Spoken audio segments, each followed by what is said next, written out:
Salute. Welcome back to Dumb Crimes and Criminals. I am your host, Rick.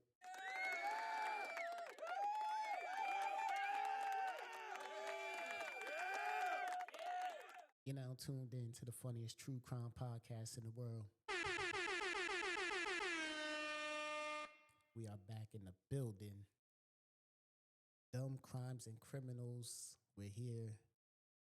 As I just said, this is the funniest true crime podcast in the world. I am your host, Rick. If you want to reach out, you want to contact me, do any type of business, hit the email at the dccpodcast@gmail.com. Tap in with me. Follow the network, FTHMedia. The link will be in the show notes. Yeah. I'm a little under the weather, so bear with me. I do apologize for the delay last week. Me and my family, we was on vacation. We was on vacation for a week. Went to Puerto Rico. Had mad fun. If I was being smart, I would have recorded an episode and had it drop while I was away, but it was so much going on, packing, preparing, really, we wasn't trusting these flights. So, y'all been seeing how the airport's been looking. So we was like, all right, we gonna go super early. Excuse me. We're gonna go super early.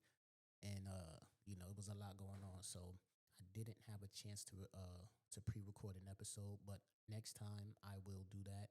I plan on stockpiling some episodes anyway.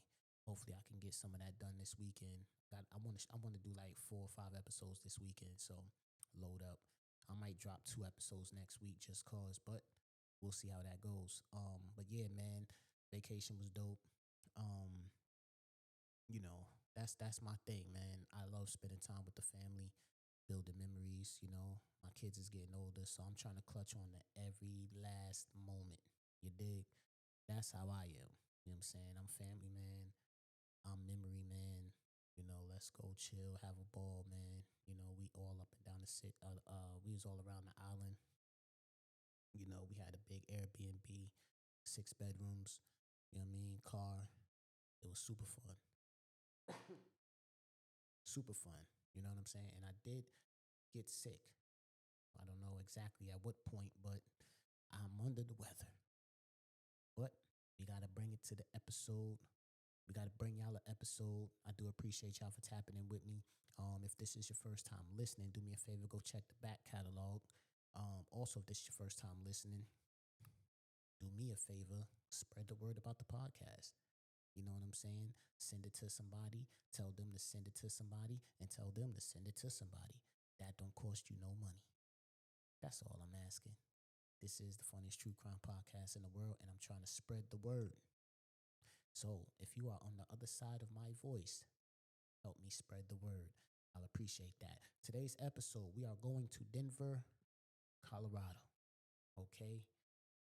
I feel like I just did a story from Colorado not too long ago.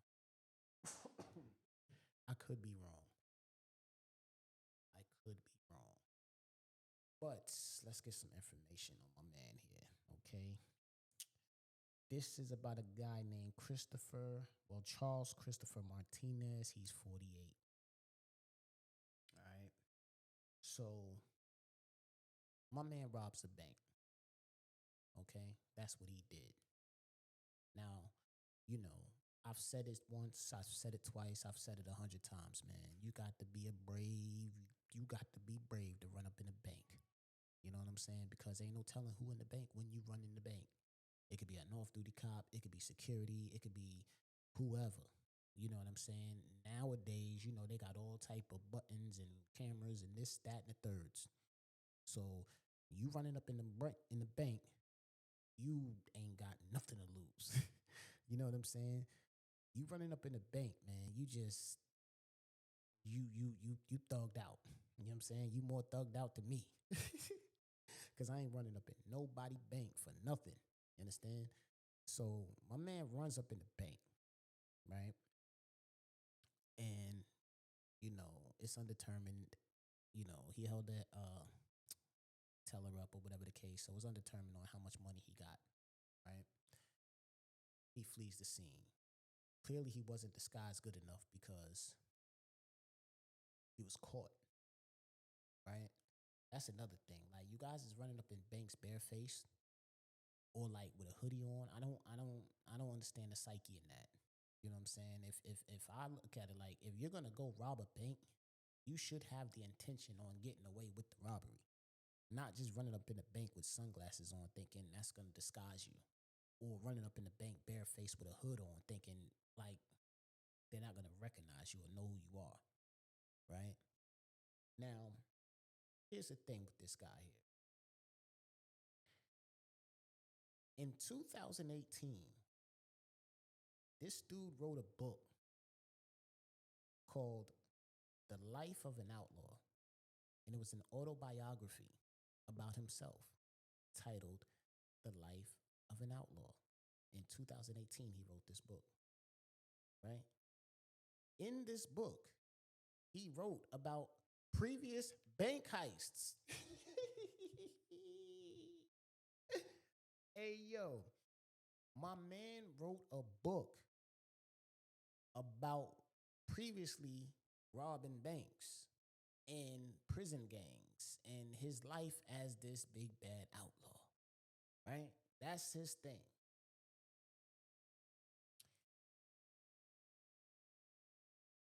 To turn around, that was 2018.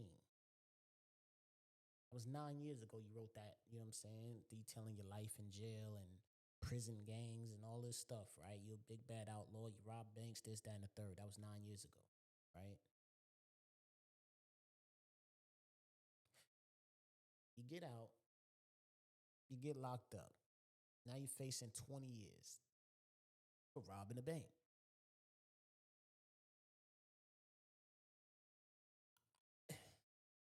If you get caught robbing banks, get jail time for robbing banks. Write a book about you getting caught robbing banks. Why would you rob another bank? I don't understand it. I don't understand it. Can somebody please leave a comment, hit me in my email, let me know, because there's something clearly here that I'm missing. Because I never understand why dudes that do stuff like this do stuff like this, if that makes sense. You understand what I'm saying? Like, my man, you got caught already for robbing banks. You're not good at robbing banks. You was caught. You're not good at this profession. Then you go rob another bank. And now you're facing 20 years. What is it about prison that makes you not scared to go back? You know what I'm saying? Like, you got to start looking at these dudes like, yo, dog, what is it in prison that you like so much that you don't mind going back?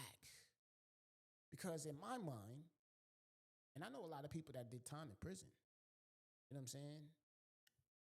They don't want to go back. So what is it about prison that people get out, do the same stuff that got them sent to prison in the first place? They get out, do that same thing just to go back to prison. When you're in prison, all you want to do is get out of prison. You get out of prison, do the same thing that got you in prison to go back to prison for another 20 years.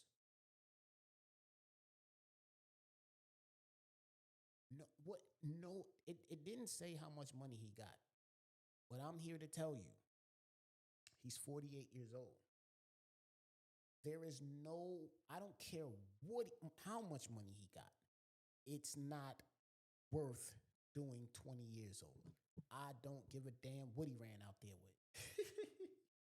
He could have ran out there with every dime in that bank, and it wouldn't have been worth 20 years. He could have ran out there with every red cent down to the dirtiest penny in that bank, and it wouldn't have amounted It wouldn't have been worth it. It wouldn't have been worth 20 years.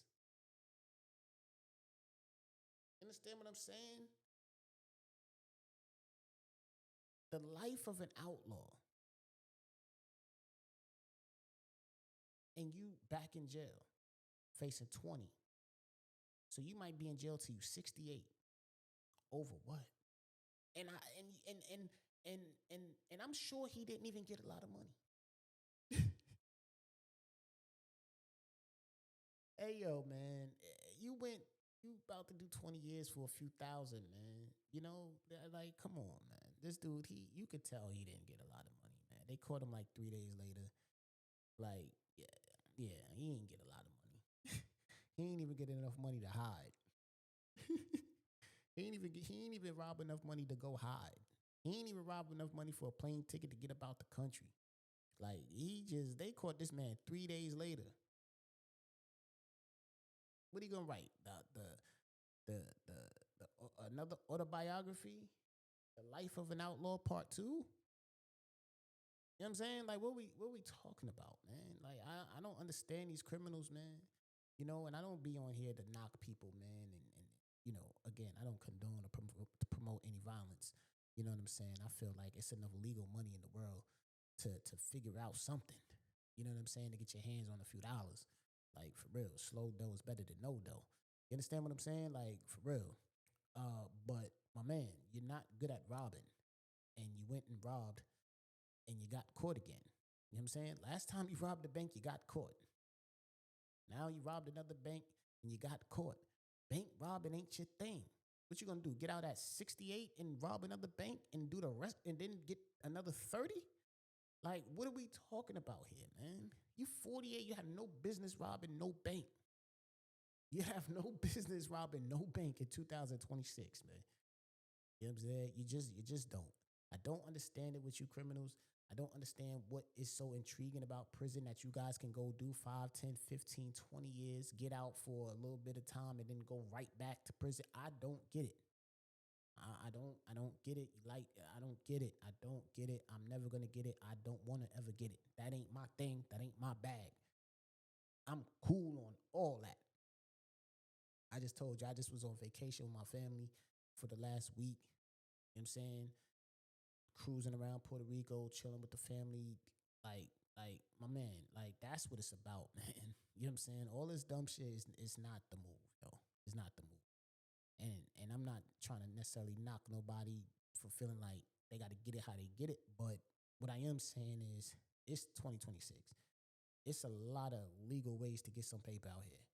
You know what I'm saying? Even if you got to go work 3 minimum wage jobs, I mean, that's better than, you know, that's the thing too. Like, dudes would be like, yo, I ain't working for this, and then go to jail and work for not even $1 a week. You know what I'm saying? Like, it just makes no sense. It makes no sense. I don't understand why these dudes be so eager to go to jail, throw their freedom away. You know, this ain't no video game. You're not gonna spawn back. You know, 20 years is a long time, yo. You 48, now you about to go do 20 years for a few thousand. You know what I mean?